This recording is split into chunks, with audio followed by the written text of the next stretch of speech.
Reporters cheered after President Joe Biden acknowledged his re-election announcement during his remarks at the White House Correspondents' dinner on Saturday. "Yeah, I know, I just announced my re-election campaign," Biden said as the audience loudly cheered.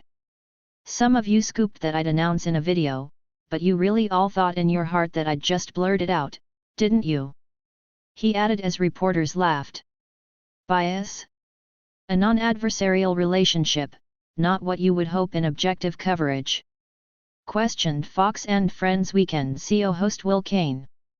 "This is one of those moments where you just play the what if Donald Trump game and the room would be silent or full of booze," said CEO host Pete Hegseth, who remarked that the White House Correspondents' dinner has turned into a giant love fest for the Democrat Party and the establishment inside D.C.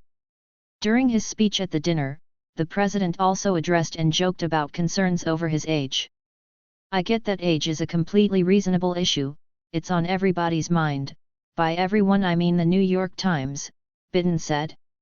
Headline: Biden's advanced age is a big issue, Trump's, however, is not.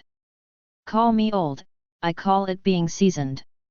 You say I am ancient, I say I'm wise," the president continued. He also seemed to joke about often avoiding questions from the press. "In a lot of ways, this dinner sums up my first 2 years in office. I'll talk for 10 minutes, take 0 questions and cheerfully walk away," the president said as reporters clapped and cheered.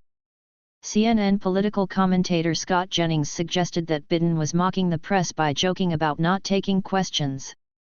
"He's not laughing with you, he's laughing at you," he said. Reporters have pressed White House Press Secretary Karine Jean-Pierre on whether the administration was trying to protect Biden from the media. The White House briefing room groaned after Jean-Pierre said it was unprecedented that Biden takes as many shouted questions as this president has, and he has. Biden and Vice President Kamala Harris announced their re-election campaign in late April via video posted to social media.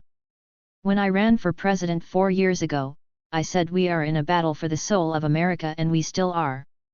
The question we are facing is whether in the years ahead we have more freedom or less freedom, more rights or fewer," he said in the video. "Every generation of Americans has faced a moment when they've had to defend democracy, stand up for our personal freedoms and stand up for our right to vote and our civil rights. This is ours. Let's finish the job," Biden continued.